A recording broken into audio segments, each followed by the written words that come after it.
Bismillahirrahmanirrahim. Assalamualaikum warahmatullahi wabarakatuh. Selamat malam Bapak Ibu sekalian. Selamat bergabung kembali di webinar LKP Konsultan Indonesia periode 31. Pada malam hari ini kita memasuki materi ke-9 atau materi terakhir di periode kali ini, yaitu dengan topik masa pemeliharaan untuk serah terima sebagian pekerjaan bagian kontrak. Di sini nanti kita akan mendengarkan pemaparan materi langsung dari narasumber kita, yaitu Bapak Kurniawan Ilyas selaku Kabag Hukum Setda Kota Kendari. Baik Bapak Ibu sekalian, untuk mempersingkat waktu langsung saja kita dengarkan pemaparan materi dari Bapak Kurniawan Ilyas. Dipersilahkan Pak. Oke, bentar sedikit ya. Saya start dulu ini.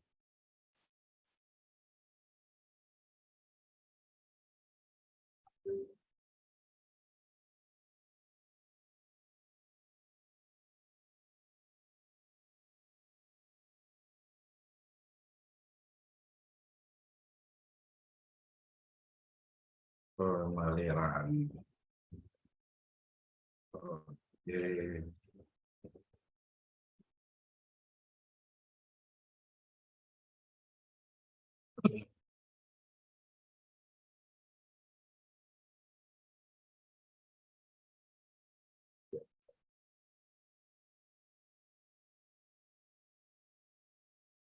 Ya.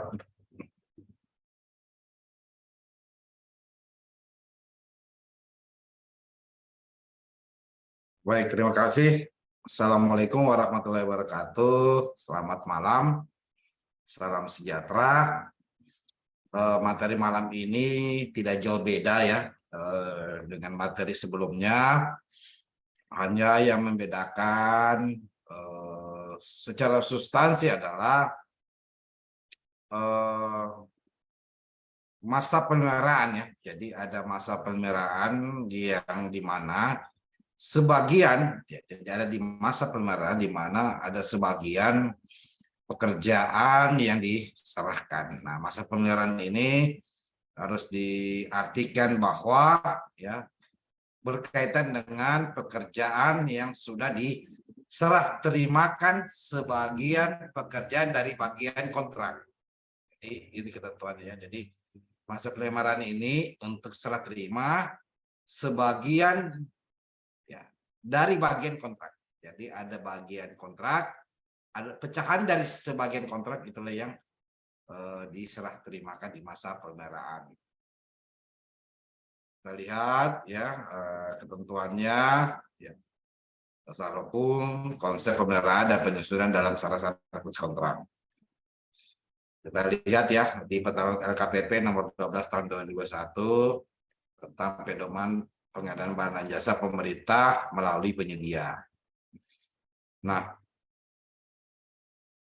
dari definisi yang kita peroleh ya, masa pemeliharaan ini adalah jangka waktu untuk melaksanakan kewajiban pemeliharaan. Jadi jangka waktu untuk melaksanakan kewajiban di mana kewajiban itu melekat pada penyedia terhitung sejak tanggal ya. Jadi terhitung sejak tanggal penyerahan pertama ya PHO pekerjaan sampai tanggal penyerahan akhir.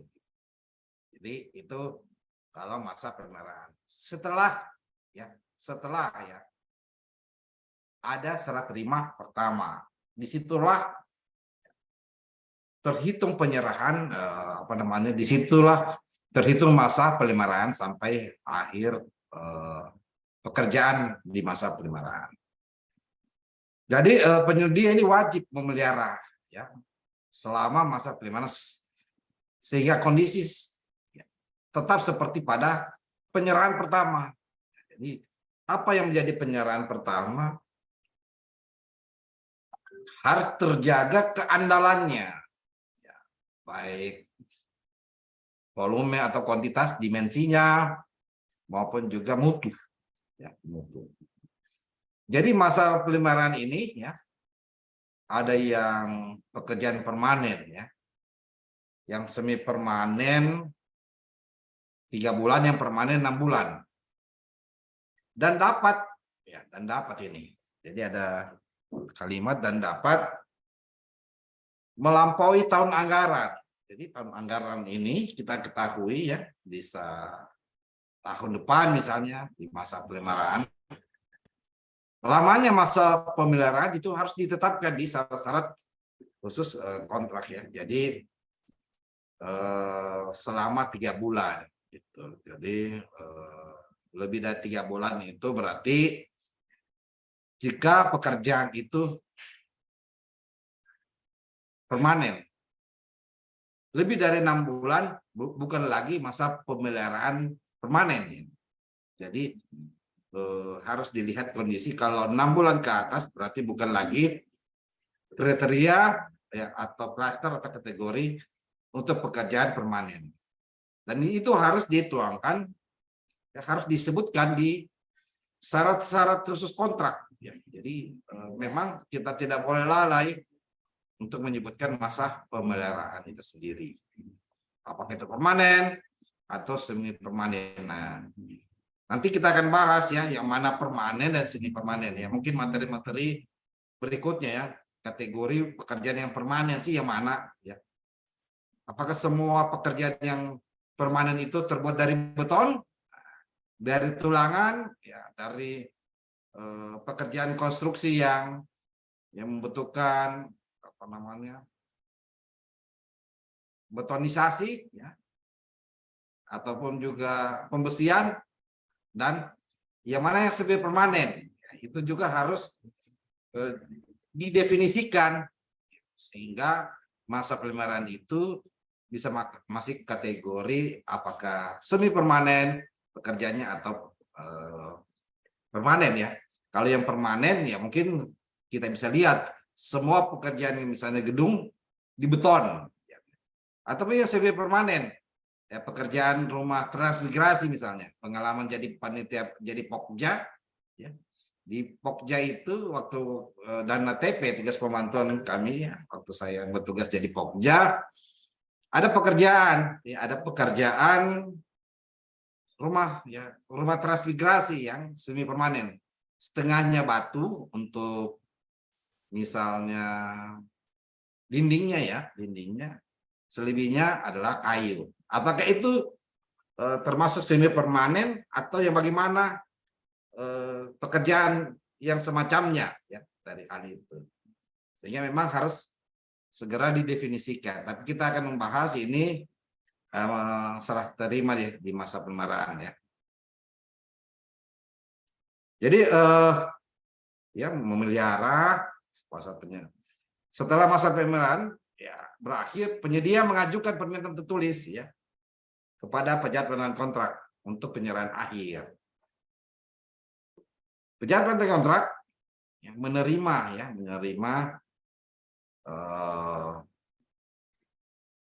penyerahan akhir ya setelah penyedia melaksanakan semua kewajiban di masa pemeliharaan. Nah, inilah yang kadang terlupa, kewajiban-kewajiban apa di masa pemeliharaan itu sendiri. Ini yang harus sebenarnya dituangkan di salah satu kontrak. Ya, harus di salah satu kontrak. Artinya apa? Benar, penyedia wajib memelihara selama masa pemeliharaan seperti kondisi. Ya. Yang mana seperti kondisinya. Ya. Itu harus juga bisa dituangkan di syarat-syarat kontrak. Sehingga tanggung jawab penyedia melekat. Ya.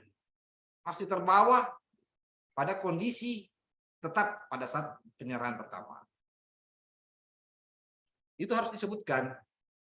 Jika tidak akan menimbulkan tafsir yang berbeda antara penyedia dan pejabat penandatangan kontrak. Nah, itu. Pejabat penandatangan kontrak wajib melakukan pembayaran sisa nilai kontrak yang belum dibayarkan atau mengembalikan jaminan pemeliharaan. Ya, mengembalikan jaminannya. Kalau dibayar, ya misalnya dibayar 95% dengan bobot 100, ya berarti harus ada apa namanya 5% itu ditahan ya sebagai retensi misalnya. Kalau dibayar 100%, maka harus ada jaminan pemeliharaan. Harus ada jaminan.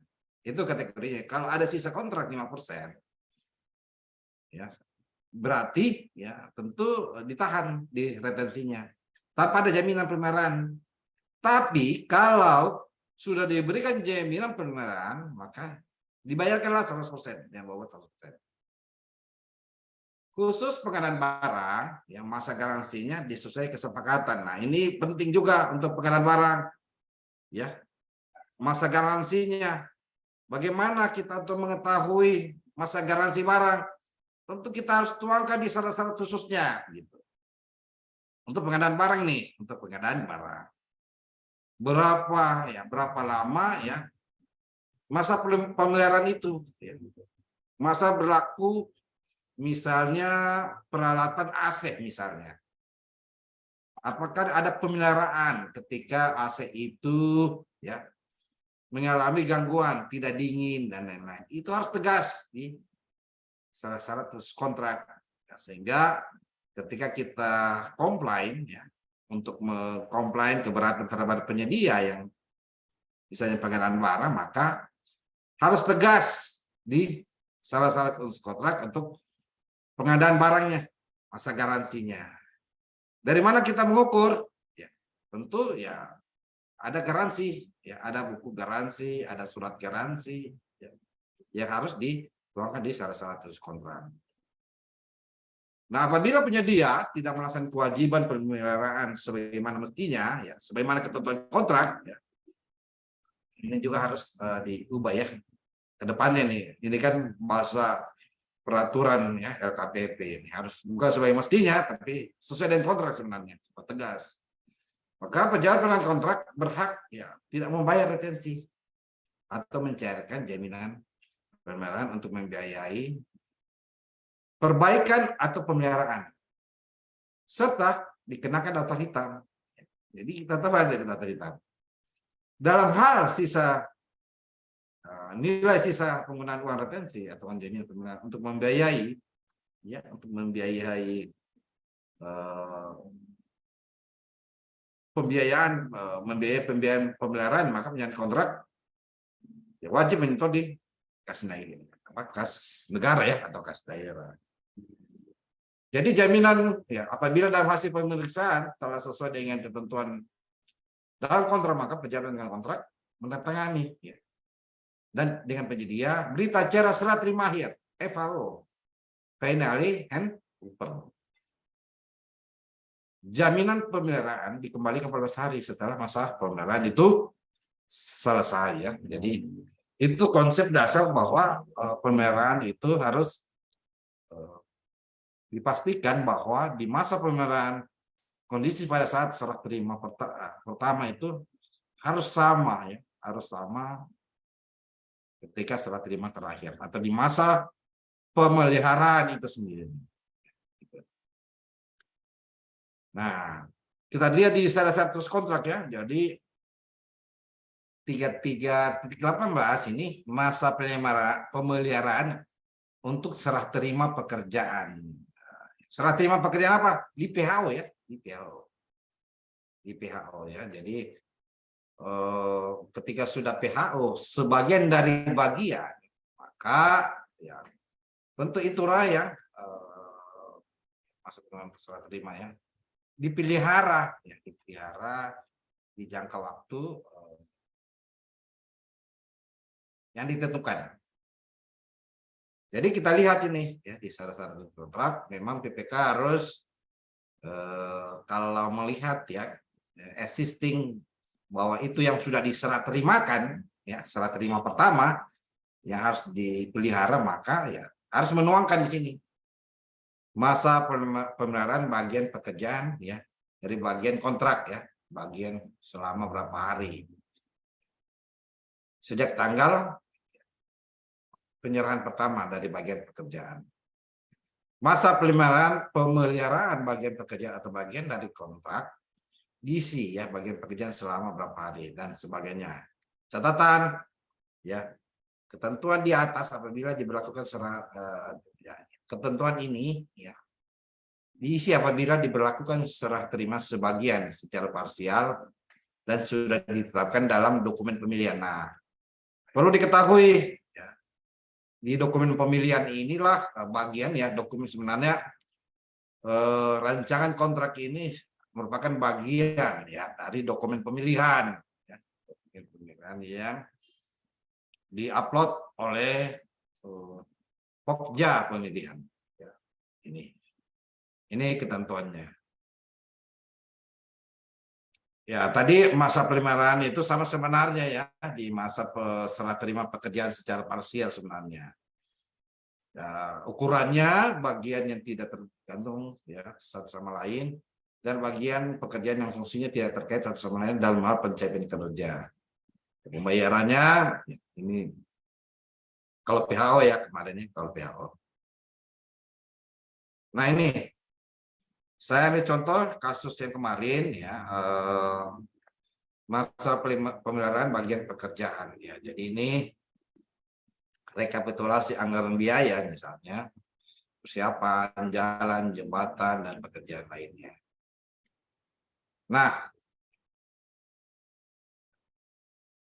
bagaimana kita mau mengatakan bahwa masa pemeliharaan itu sebagian dari bagian. Misalnya pekerjaan pedestrian.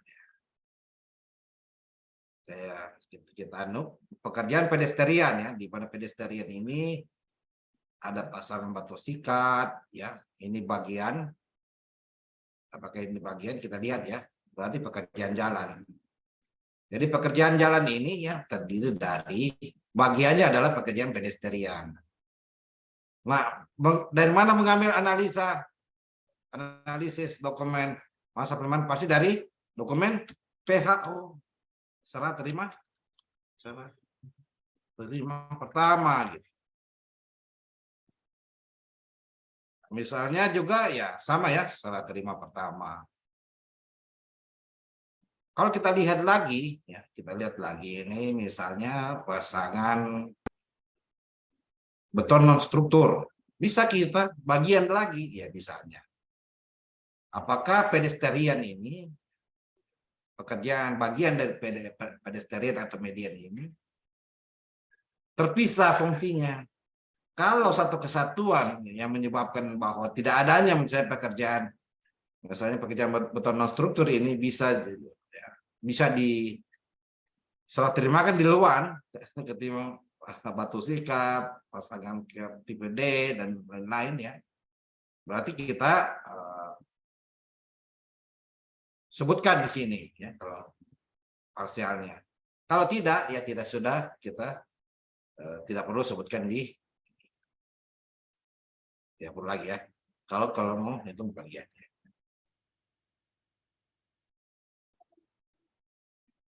kita. Jadi tolak ukurnya di PHO pertama ini. Itu yang dipelihara ya. Jadi itu yang dipelihara. Jadi ketentuannya adalah ya misalnya kesimpulannya ya memenuhi syarat misalnya. Memenuhi saja.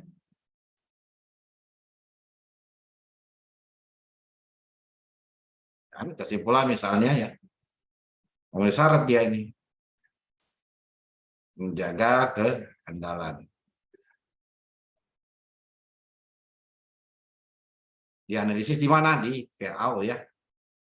Ini yang diterima ya sesuai kesimpulan misalnya. Kesimpulan. Volume, kuantitas misalnya. Volume, kuantitas, dimensi, dan mutu sesuai PHO misalnya. Berita acara PHO.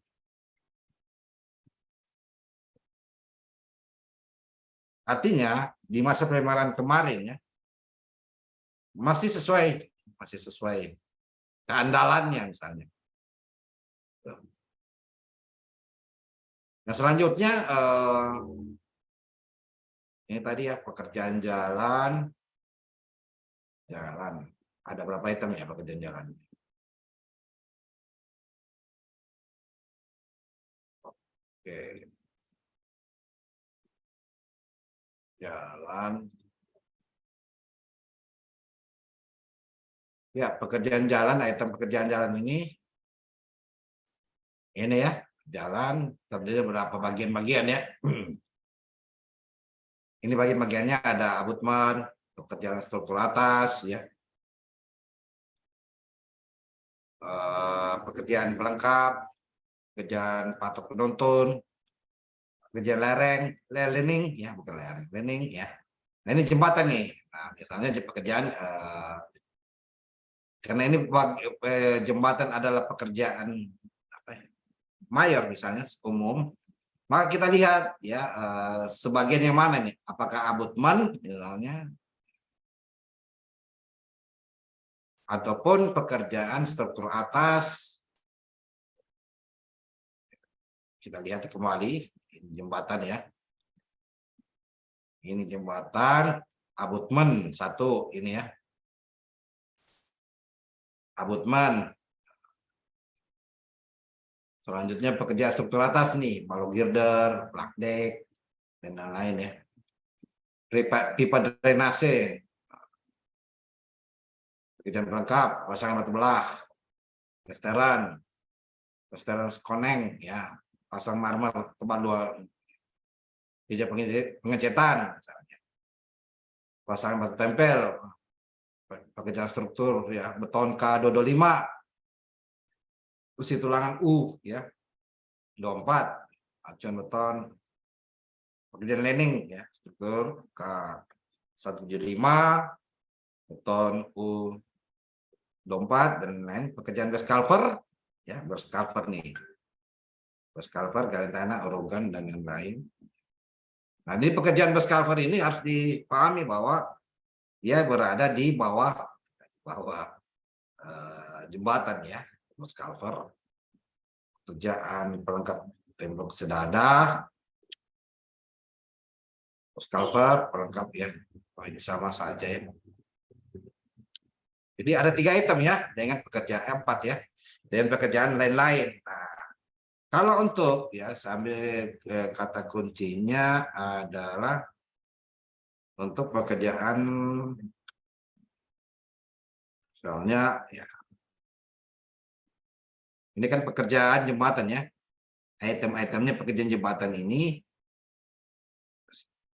ya, bentangan 25 meter ya, ada pondasi, ada abutmen, ada ini. Yang mana yang kita sudah tetapkan misalnya di PHO parsial kemarin ya, PHO. Taruhlah yang tidak ada ya, yang tidak ada tidak tergantung sama lain fungsinya, sama tidak terkait satu sama lainnya dan tidak tergantung ya, fungsi tidak tergantung, maka kita lihat di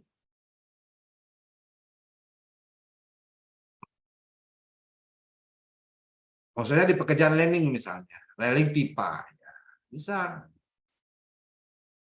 Kalau bagian dari bagian pekerjaan landing ya, pekerjaan landing.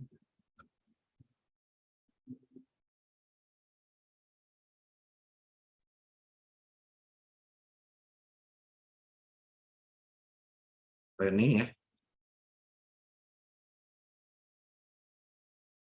Pemasangan ya, pemasangan. Railing ya, railing itu pagar ya, railing pipa misalnya. Kemudian yang sekelilingnya ya. Ini ya kita tidak tergantung dengan tembok senada, plester batu belah, bagian struktur, plug deck ya,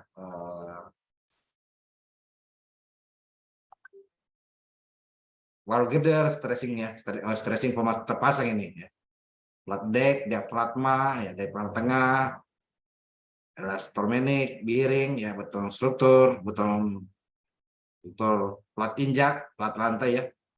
Jadi plat injak ini dia plat rantai beda ya. Kalau plat injak itu ya dia berada di atas, plat rantai di bawah, besi tulangan, pipa utilitas, scrap beton ya. Jadi contohnya ini untuk pekerjaan misalnya bentangan ini ya, ini satu item di mana ini satu pekerjaan bagian ya, ini fondasi semuran, abutmen, sayap misalnya, kerjaan landing ya, misalnya railing ya, railing pipa misalnya. Tentu kita bisa masukkan ya, masukkan.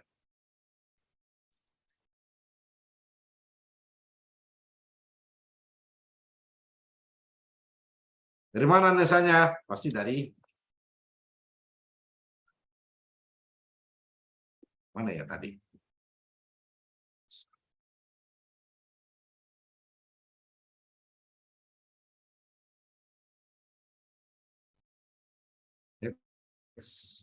Mana ya? Pasti misalnya ini. Kita ambil ini kesimpulannya ya.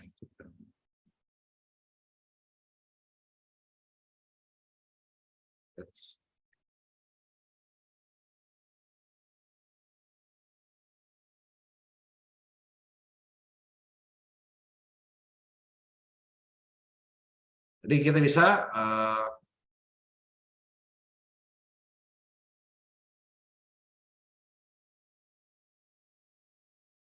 sesuai dengan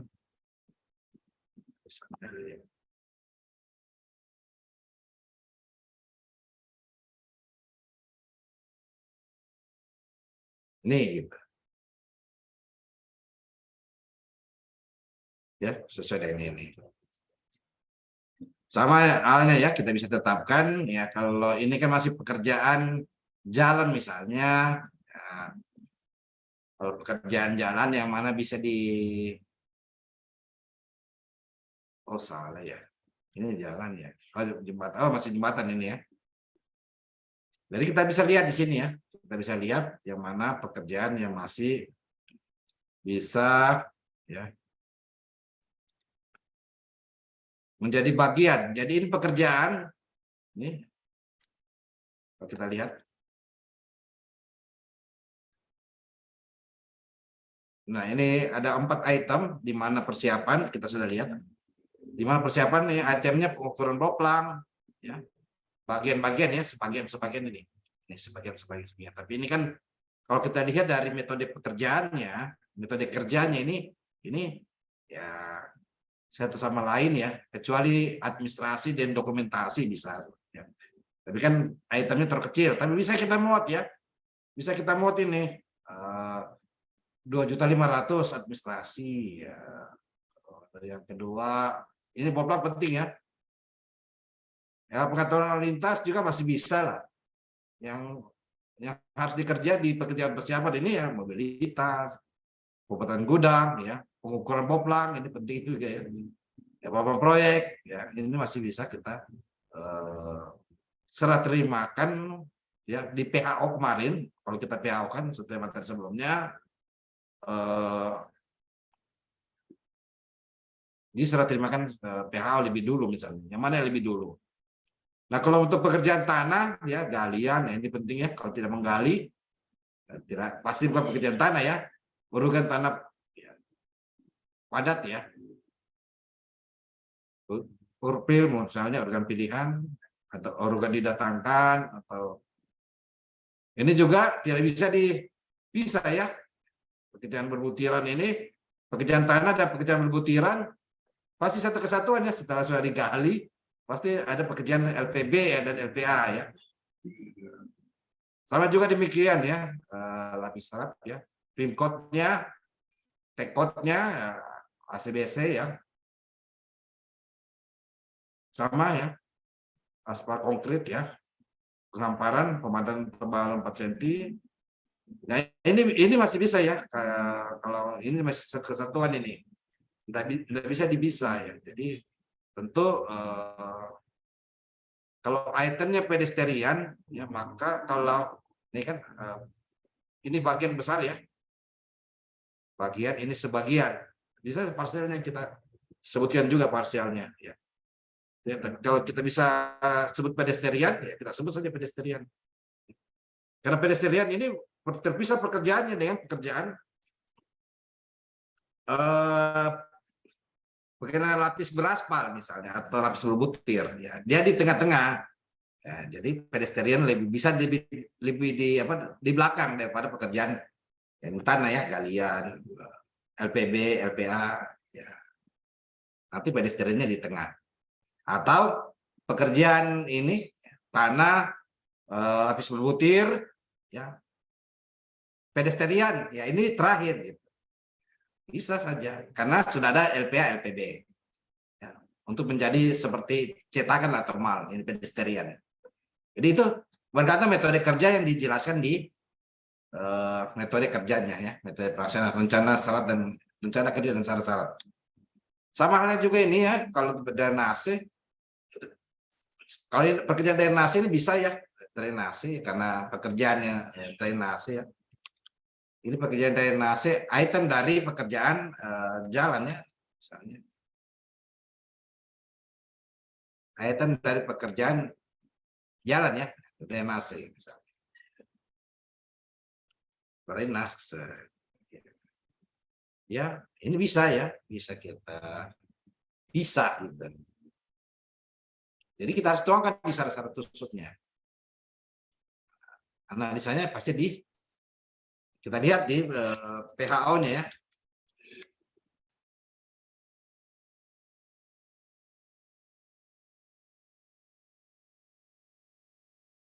Jadi kita lihat di PHO-nya. Jadi pemeliharaan itu kan tadi konsepnya adalah setelah masa setelah masa serah terima pertama ya. Kalau sudah di serah terima pertama pasti akan ada ya masanya misalnya.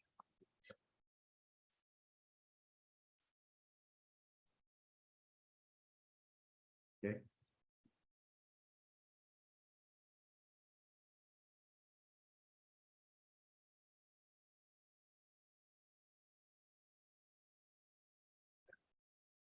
Gitu. Jadi ya, harus dibuatkan begini ya, drainase.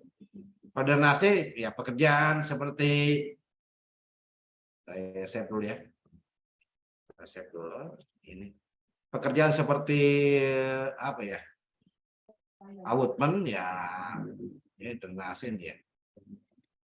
Kalau drainase pekerjaan seperti pedestrian bisa pasti apa pekerjaan ini habis beraspal berbutir galian misalnya ini bisa ya, bisa terpisah gitu kalau drainase. Saluran beton precast ya juga ya, jadi memang ada drainase yang precast ya, yang cetak ya, cetak atau talut ya, drainase lah.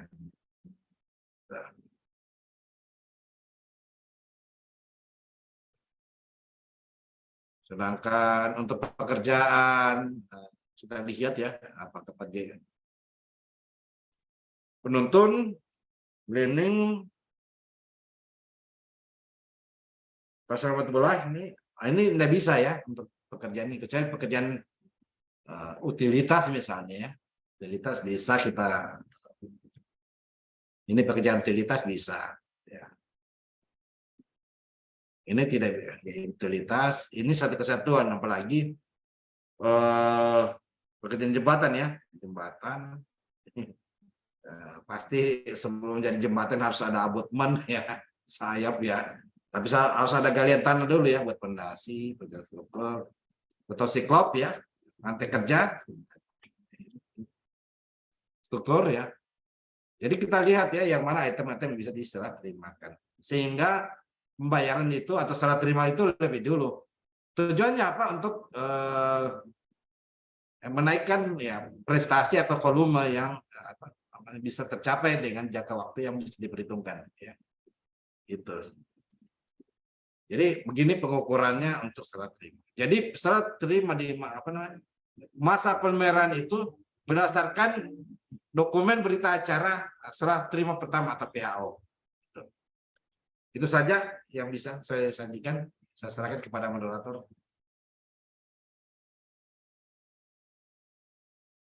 Baik Bapak Ibu sekalian, itulah tadi pemaparan materi yang luar biasa dari narasumber kita. Selanjutnya kita masuk ke sesi tanya jawab atau diskusi. Bagi Bapak Ibu yang ingin mengajukan pertanyaan, bisa menuliskan pertanyaannya di kolom chat atau juga bisa langsung mengaktifkan mikrofonnya. Dipersilahkan. Nggak bisa itu. Ini ada yang bertanya di kolom chat, Pak, dari Bapak Hamidi. Izin bertanya, bila perusahaan A ini membuka anak cabang di luar pulau, ambillah nama perusahaan B, di mana akta pendirian perusahaan B ini hanya berlaku selama 1 tahun yang diberikan kewenangan oleh perusahaan pusat A untuk mengelola perusahaan dari penawaran tender sampai kepada pelaksanaan tender. Nah, bila perusahaan B ini melaksanakan pekerjaan sampai selesai dan masa pemeliharaan sudah di luar waktu berlaku akta perusahaan B, untuk pertanggungjawaban pemeliharaan bagaimana ya? Karena berdasarkan akta berlakunya perusahaan B hanya berlaku 1 tahun, sementara pemeliharaan sudah di luar masa berlakunya akta perusahaan anak cabang B.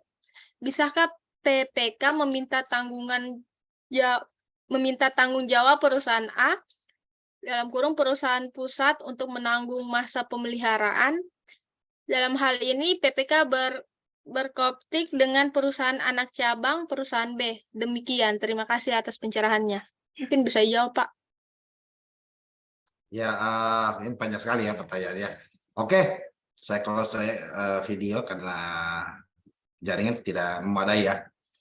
Baik, Jadi Pak. perlu dipahami dulu ya, Pak Hamidi ya. Anak cabang itu tidak hanya akta pendirian, Pak. Itu satu ya. Tidak cukup itu.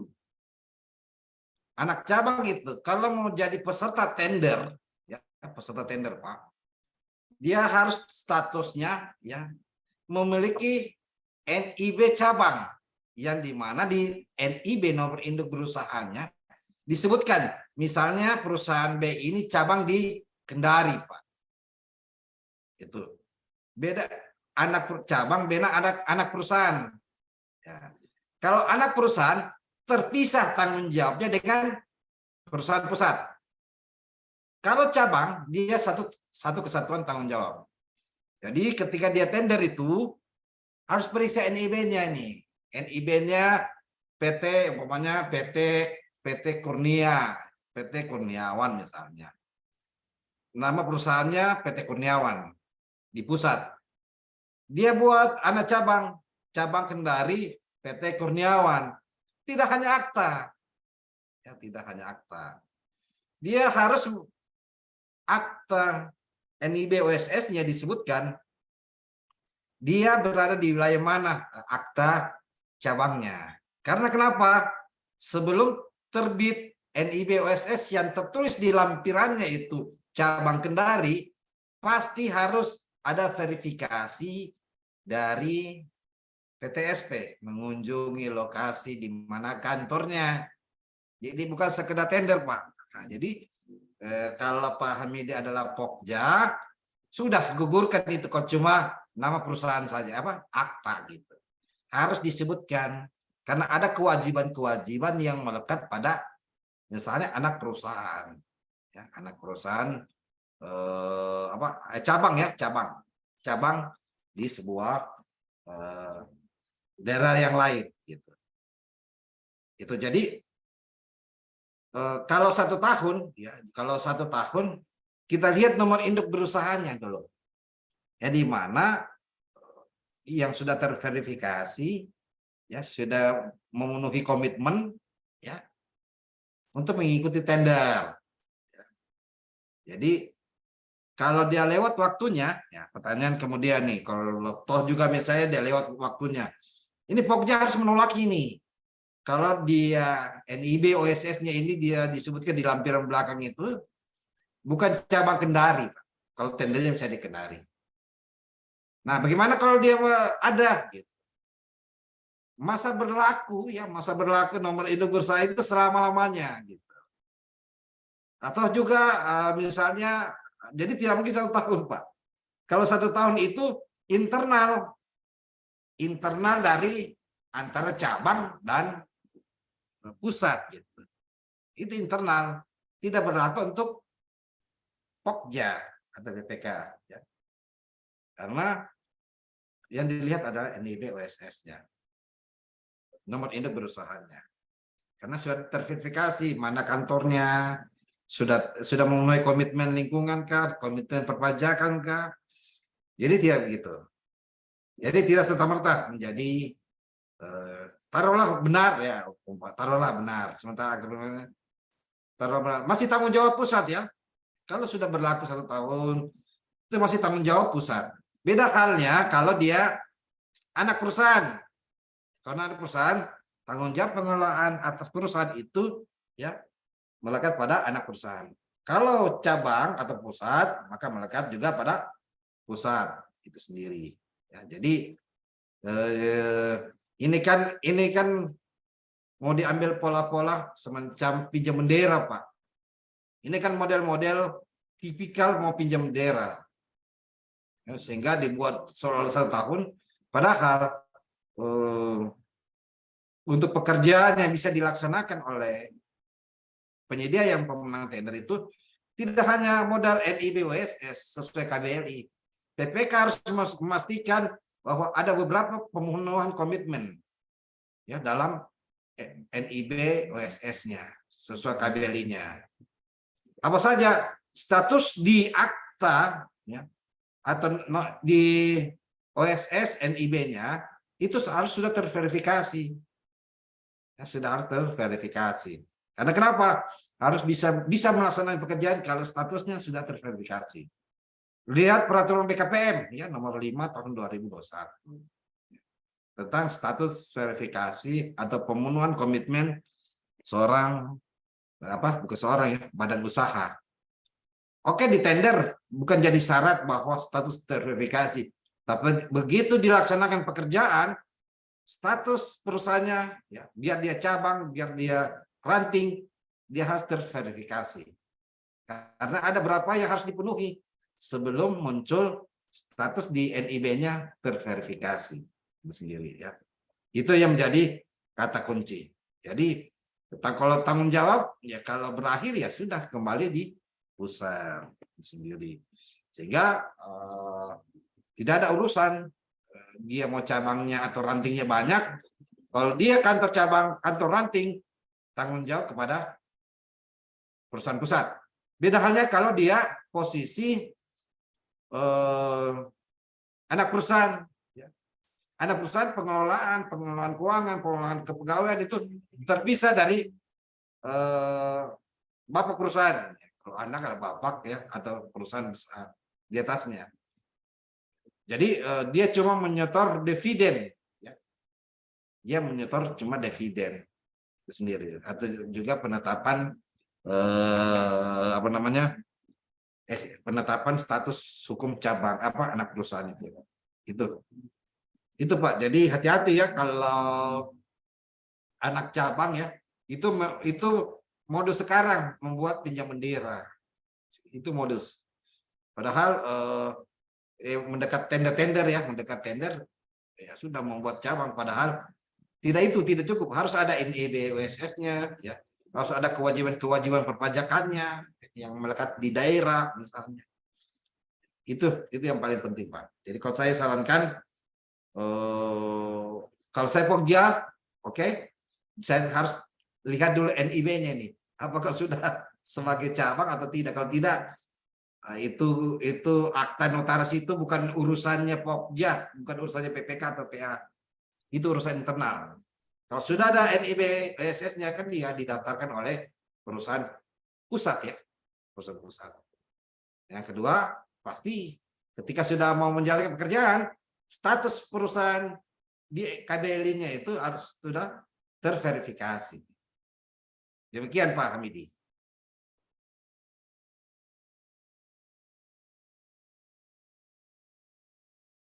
Baik, kita beralih ke pertanyaan selanjutnya dari Bapak Remi Riverino.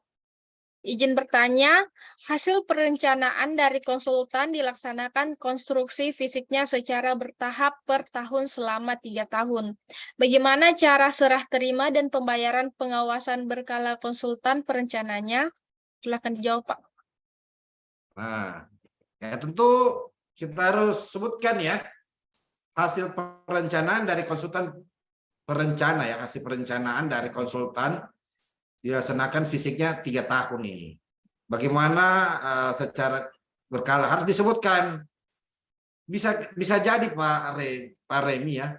Kita sebutkan saja dalam syarat-syarat kontrak setiap tahun dibayarkan. Ya, setiap tahun di penguasaan berkala. Penguasaan berkala berapa kali? Ya, mungkin dalam 1 tahun dia cuma 2 kali, 3 kali, tergantung dari syarat-syarat kontraknya Pak. Dan dia dibayar berapa persentasenya. Gitu. Misalnya nih, tahun pertama masih ada kalau penguasaan berkala, kalau untuk gedung ya, untuk gedung dia 15% ya, perencanaan 15%. Mungkin di tahun pertama kita tetapkan 10%. Ya, penguasaan berkalanya. Di tahun kedua 2,5%, 2 dan 3, 2,5%. Tergantung kita sampaikan di syarat-syarat khusus kontraknya. Jadi untuk pekerjaan gedung ini memang ada pengawasan berkala ya, untuk konsultan perencana atau perancangan ya, untuk pekerjaan gedung. Bedaannya pekerjaan jalan dan pekerjaan jembatan lainnya. Kalau di gedung itu ada di Peraturan PPR 22 tahun 2018, peraturan pemerintah nomor 16 tahun 2021. Gitu, untuk gedungnya, gedung negara. Demikian Pak Remi. Jadi tergantung saja Bapak mau susun di tahun pertama 10% dibayar, kan 15% tersisa untuk pengawasan berkala. 2,5% di tahun kedua, di tahun ketiga 2,5%, tergantung kesepakatan. Demikian. Izin Pak, Ya. apa kan 15% ya di tahun pertama dia merencanakannya. Berarti itu Pak, terserah kita mengatur apa pembayaran per tahunnya itu ya Pak. Betul Nah, Pak. Tapi standarnya memang 15. Terserah. Untuk mengambil presentasinya itu Pak dari RAB tenaga ahlinya berarti ya Pak, atau langsung dari lamsam kontraknya gitu total, atau nanti pembayarannya diambil misalnya tenaga yang di tahun pertama tenaga ahli struktur yang bekerja itu yang dibayar dulu, apa seperti itu Pak? Ya, kalau saya sarankan dilihat dulu tahun pertama itu pekerjaan apa dikerja.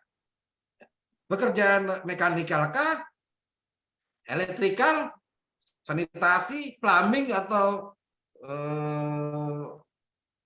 struktur, atau pekerjaan arsitektur. Lihat dulu. Kalau di tahun pertama, oh sudah mulai pekerjaan struktur nih, ya sudah kerjanya itu teknik sipil itu. Di tahun kedua, oh sudah berdiri gedung, sudah berdiri apa namanya kolom, balok, ya, sudah kolom utama, ya, balok, ya, yang sifatnya struktur sudah berdiri, baru ada pemasangan beton, pemasangan tembok, ya, dinding, ya udah kerjanya arsitektur. Apalagi kalau ada sudah bersamaan dengan pekerjaan instalasi misalnya, ya instalasi gitu. Misalnya plumbing misalnya untuk perpipaan, di mana saluran air, saluran toilet dan lain-lain. Dilihat dari apa di tahun kedua itu sudah masuk di pekerjaan apa Pak Remi. Kalau sudah masuk di pekerjaan arsitektur atau pekerjaan plumbing ataupun elektrikal ya instalasi, ya sudah tugaskan saja dua-duanya atau salah satunya ya. Gitu. Demikian penjelasannya. Kalau di tahun terakhir sudah finishing, ya sudah pekerjaan arsitektur lah yang punya, apalagi dia leader misalnya, ya apalagi dia leader, sudah tugaskan saja dan dibayarkan saja sisanya untuk arsitektur. Begitu penjelasan. Jadi tidak ada kesepakatan, tidak ada aturan baku, itu berdasarkan kesepakatan dan dilihat tingkat ya, substansi atau urgensinya itu satu pekerjaan sendiri. Gitu Pak Baik Pak. Reni. izin satu lagi Pak. Misalnya Boleh. Bapak konsultan perencana yang sama, misalnya di tahun keduanya dia dikontak lagi untuk review Pak. Berarti itu kontak ke sendiri Pak dari yang pengawasan berkala tadi. Ya, ya bisa saja, bisa saja. Jadi yang paling pasti ada pembagian tugas ya di masa pengawasan berkala. Jadi memang pembayaran konsultan perencana ya. Kalau konsultan perencana itu kan dia batasannya sampai FS ya. Ukurannya dia konsultan perencana untuk sebuah pekerjaan konstruksi dia sampai FS, feasibility study. Kalau sudah masuk perancangan berarti sudah masuk DED ya, rencana apa namanya RKK ya, rencana keselamatan konstruksi ya, termasuk juga engineer estimate-nya ya. Jadi kalau untuk konsultan itu memang perencana gedung itu berbeda ya. Beda halnya kalau pekerjaan jalan ya atau pekerjaan-pekerjaan lainnya. Itu bisa dibayar 100. Tapi itu juga yang diatur ya, yang diatur oleh peraturan PUPR nomor 28 2018 dan PP 16 2021. Itu sih penjelasannya Pak Remi. Baik Pak, terima kasih banyak Pak. Terima kasih. Baik, mungkin Bapak Ibu sekalian masih ada yang ingin mengajukan pertanyaan, dipersilahkan.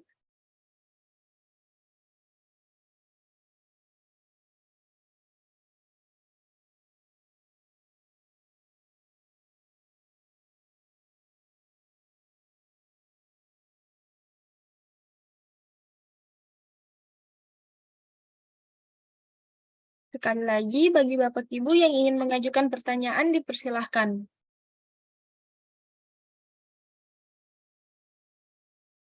Boleh komen Pak Kurniawan? Ya, silakan Pak Sakarwi. Iya Pak ya. Ini fokusnya ini Pak ya, serah terima sebagian Pak ya. Iya Pak, masa Oke permintaan. Pak ya. Kalau yang Bapak uraikan tadi, kalau ini kan tak apa nih di bill of quantity-nya tadi, saya kira agak kesulitan untuk merinci seperti itu. Terutama misalnya untuk jembatan ya. Iya, Yang Bapak sampaikan tadi itu kan kerjaan-kerjaan terakhir gitu ya. iya Pak. Lalu umumnya jembatan itu dia punya keterkaitan satu sama lain. Jadi biasanya kalau untuk jembatan itu ya dia total jadi karena sehubungan juga dengan apa itu Undang-Undang Jasa Konstruksi. Masalah pertanggungan kegagalan bangunan itu kan minimal kalau perencanaan umur rencananya 50 tahun di undang-undang ya maksimum ya 10 tahun kan. Jadi itu jadi pemikiran juga gitu ya. Kalau jalan juga seperti itu. Umumnya kalau kita merinci itu agak sulit kan, mau drainase dulu untuk median itu pekerjaan-pekerjaan terakhir juga median itu kan. Jadi dia umumnya dia per segmen. Misalnya ada 50 kilo, dia selesaikan tahun ini 25 kilo total. Nah 25 kilo itu yang dijadikan PHO parsial. Jadi masa jaminannya yang berbeda kan, misalnya setahun. Lalu yang kedua ya, masalah jaminan pemeliharaan. Tadi 14 hari harus dikembalikan. Jaminan itu berupa jaminan bank atau uang kontan gitu Pak ya. Kalau menurut saya kalau jaminan berupa bank, ini PPK kadang-kadang punya kesulitan apabila si ininya one prestasi. Padahal dia di dalam syarat-syarat umum kontrak itu juga ini bahwa apabila penyedia jasa itu gagal melaksanakan, itu bisa dilaksanakan oleh pihak ketiga atau dikerjakan sendiri oleh BPK itu. Jadi dengan uang berupa jaminan itu ya akan kesulitan. Tapi kalau ada uang cash yang di bank itu akan lebih mudah dalam eksekusinya. Itu menurut pendapat saya. Tapi memang pengaturannya tidak begitu jelas. Dia umumnya tapi ini tidak pernah dilaksanakan maksud saya. Di dalam itu kan bisa diganti jaminan bank kan seperti itu rasanya ya. Tapi tidak pernah dilakukan gitu. Jadi waktu eksekusinya agak kesulitan. Karena setelah habis ya baru itu kan kembali ke negara uang itu, bukan ini bisa dieksekusi langsung kan oleh PPK-nya.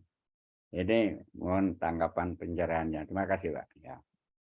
Baik Pak, terima kasih Pak Sakowi. Saya sekitar 2 bulan lalu Pak. 2 bulan lalu saya mengeksekusi sama-sama PPK-nya Bina Marga di Kota Kendari di PU dengan Kadis berangkat ke Jakarta untuk mengeksekusi jaminan uang muka dan jaminan pelaksanaan karena pemutusan kontrak. Karena dia perbankan, justru dia lebih mudah, tidak berbelit-belit. Jadi perbankan sebenarnya jauh lebih mudah kita melakukan penarikan atau tagihan ketimbang di asuransi ya.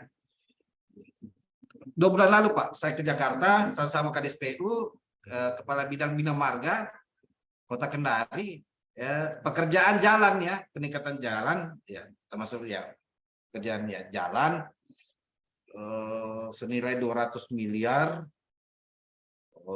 Di situ ada pemutusan kontrak PT Istaka dengan Ya saya potong dikit ya. Tapi uang itu kan artinya kembali ke negara, disetor ke negara. Yang saya maksudkan dalam masa pemeliharaan, katakanlah dalam setahun, itu kan diganti dengan jaminan bank.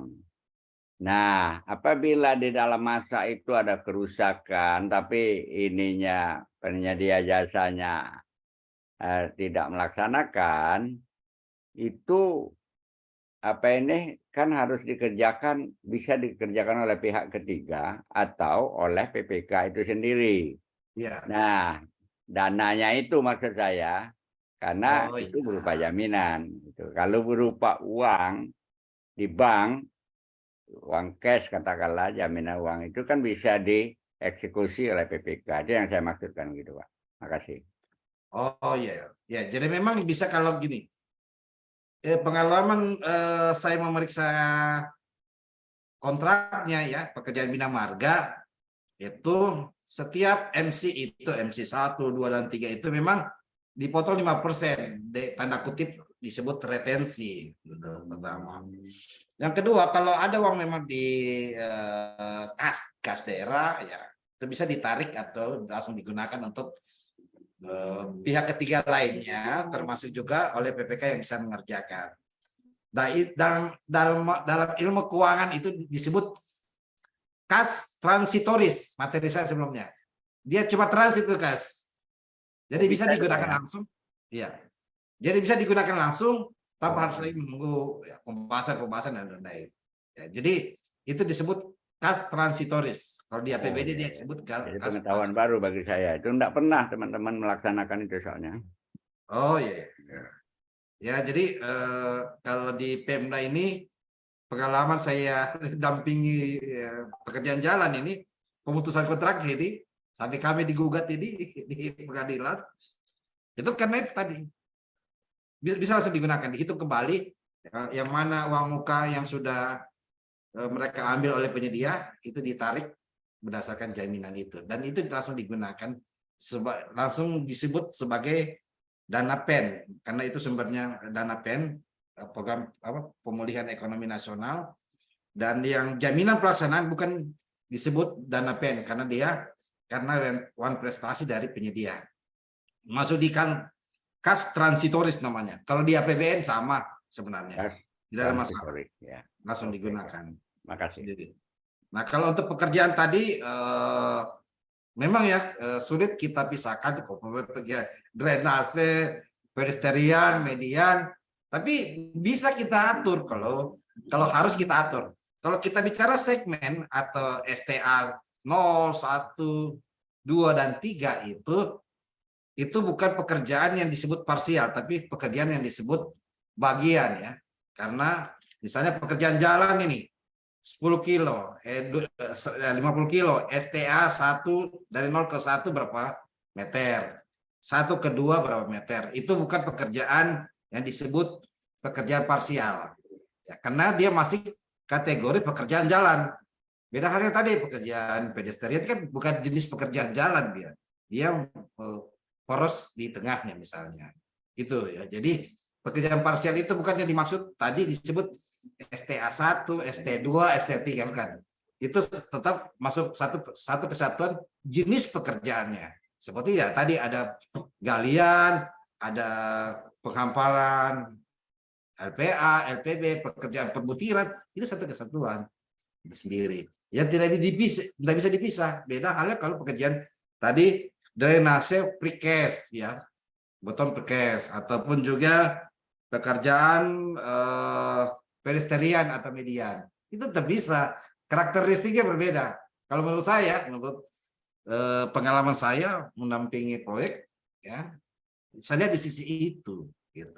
Sehingga begitu kita menyusun di salah satu kontrak, maka kita bisa pisah sebagai pekerjaan yang sebagian dari bagian pekerjaan itu sendiri. Itu menurut saya Pak Sakoru ya, karena beda karakteristiknya pedestrian dengan pekerjaan ya drainase dan pekerjaan tadi galian, habis itu organ pilihan, LPA, LPB, pekerjaan perbutiran, ya, print code, ted code, itu kan satu kesatuan yang tidak bisa dibilang terpisah. Itu disebut pekerjaan jalan.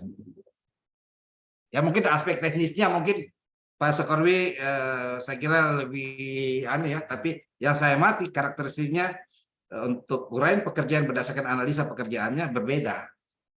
Termasuk juga spesifikasinya. Pasti berbeda, kan kita akan ukur nanti spesifikasinya sama tidak, metode kerjanya sama tidak, termasuk juga karakteristik pekerjaannya sama tidak. Umpamanya kalau pekerjaan penghamparan LPA, LPB pemadatannya itu beda kalau pekerjaan pedestrian yang di mana peralatannya ya berbeda ya untuk melakukan pendekatan kalau bicara peralatan yang digunakan. Ya, beda. Sama juga pekerjaan drainase tadi yang saya bisa. Untuk pekerjaan drainase beda. Kalau untuk kita apalagi beton precast misalnya yang sudah ada galian ekstra baru bisa dipasang. Itu beda dengan pekerjaan yang dimaksud peningkatan jalan tadi, pemadatan dan lain-lain. Itu pasti berbeda, Pak. Metode kerja peralatan. Ya, yang saya sampaikan yang kebiasaan yang dilakukan bahwa dia satu rangkaian pekerjaan, kalau misalnya pengaspalan dia sampai akhir baru dia minta, biasanya penyedia jasa kan minta oke. Tapi kalau begitu nanti menyelesaikan guardrail, median, markan itu biasanya tidak dimasukkan di ini kontrak parsialnya. Biasanya seperti itu. Sama halnya dengan jembatan tadi. Dia tidak akan memisahkan pondasi sama bangunan atas, umumnya dia hanya sekali karena akan keterkaitan dengan inilah masalah jaminan pertanggungan kegagalan bangunan itu. Soalnya itu satu kesatuan bahwa nanti kalau dia tahu-tahu salah di pondasi sudah di PHO ya kan, di PHO parsialnya baru dia nanti balok-balok dan lantai parsial lagi, ya, umumnya jarang dilakukan seperti itu karena merupakan saku jembatan gitu biasanya seperti halnya. Nah, itu yang berlaku, yang biasanya dilakukan yang selama ini yang saya ketahui. Terima kasih. Ya, terima kasih sarannya ya. Jadi kalau bagi kami yang melihat sisi pendampingan kontrak, kami melihat dua aspek yang paling utama, aspek struktur dan aspek fungsional. Nah, kalau secara fungsional, secara struktur dia sudah oke lah, sudah kuat di bawah. Kalau tadi contohnya railing ya, railing kan pagar-pagar itu ya. Saya kira kalau pagar-pagar itu kan apa ya, faktor keselamatan setiap ya bangunan ya. Ya mungkin itu sih. Ya, terima kasih sarannya Pak Sakorwi. Ya, terima kasih Pak. Terima kasih, Pak. Salam. Mungkin Bapak Ibu masih ada yang ingin mengajukan pertanyaan, dipersilahkan.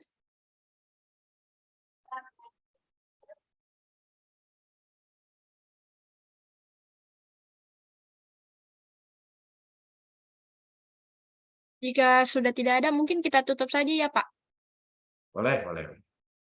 Mungkin ada close statement Pak untuk materi terakhir hari ini. Ya, terima kasih ya sudah bergabung di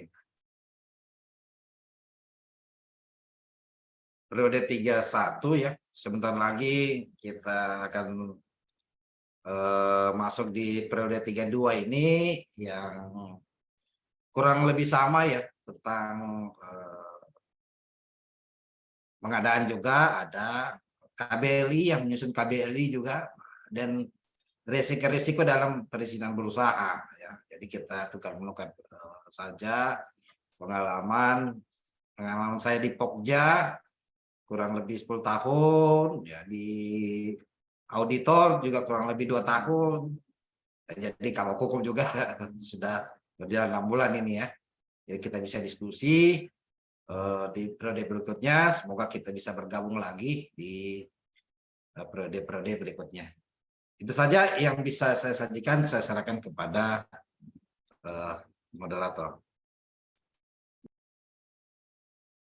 Baik, hadirin sekalian, demikianlah rangkaian webinar pada malam hari ini. Saya ucapkan terima kasih kepada narasumber malam hari ini atas kesediaan waktunya. Saya juga ucapkan terima kasih kepada para peserta yang sudah hadir malam ini dan sudah bergabung di periode kali ini. Semoga kita bisa berjumpa di periode berikutnya. Pada akhir kata, saya selaku moderator pamit undur diri. Mohon maaf apabila masih banyak kesalahan dan kekurangan di webinar pada malam hari ini. Wassalamualaikum warahmatullahi wabarakatuh.